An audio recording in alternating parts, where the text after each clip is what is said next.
Hey gang, so here we're going to go ahead and show a little closer detail how we're going to set up that vertical rig.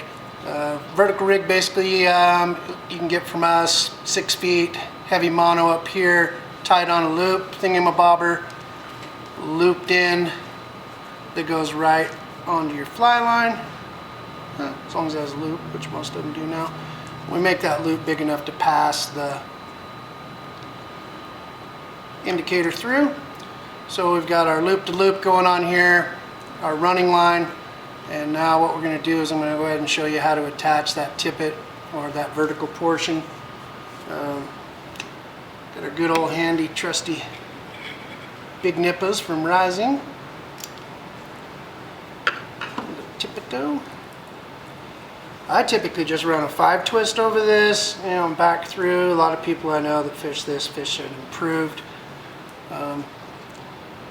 But I've got my tippet material here running off the depth I want to my first fly, and we'll just do our 5 twists back through the loop like so. Then I'll just pinch the whole thing and give it a tug, and then of course we'd wet that knot and seat it.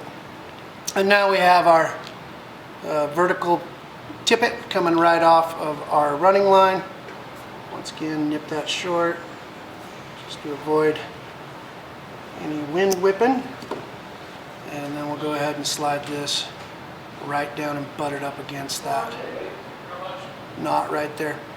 So that gives us that 90-degree angle that we're talking about. That keeps this indicator moving, moving down there on the end, and we've got a good 90-degree connection right here going straight down to you. And what we'll do on this one is go ahead and go back over our baby brown trout emergers. This is a glow bug that we tied in the video, and I've just got just going to do a 5 twist on this guy right through the eye with our tippet. Poke it back through that hole.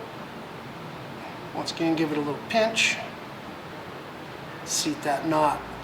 So now I've got our vertical rig coming down to our first bug. And I like to go off anything smaller than a size 12. I'll go eye to eye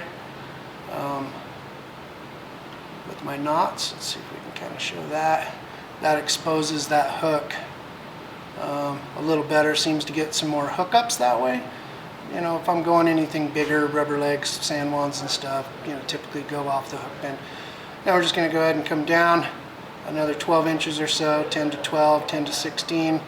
And I like to incorporate just a slide bead in here. I think this is an 8mm, 6, 7, 8mm. All those are pretty good size to represent that. Gives it a little bit of added weight, but still keeping it buoyant, so it's still going to move naturally as it comes down. And then on the back end, excuse me, on the tag end of this, just tied our nuke egg on there. And this would be a pretty dang good setup for what we're fishing, the way that we're fishing these. You could also do this with your nymphs, you know, and run your nymph rig down off that fly to fly. And sometimes I'll put a slide in there too, but a really good setup. A lot of times, you know, we'll put some split shot up higher, maybe 8 inches, 6 inches. Whoa, pardon me. Put our split shot on there. Grab our trusty debarbers from Rising. They've got a smooth jaw right here, which is nice. You don't get all those teeth marks in your splitties, and they're handy, compact, work great. So we'll run it something like that right off of your vertical rig, and that gives you a really good setup for fishing eggs. Thanks a bunch.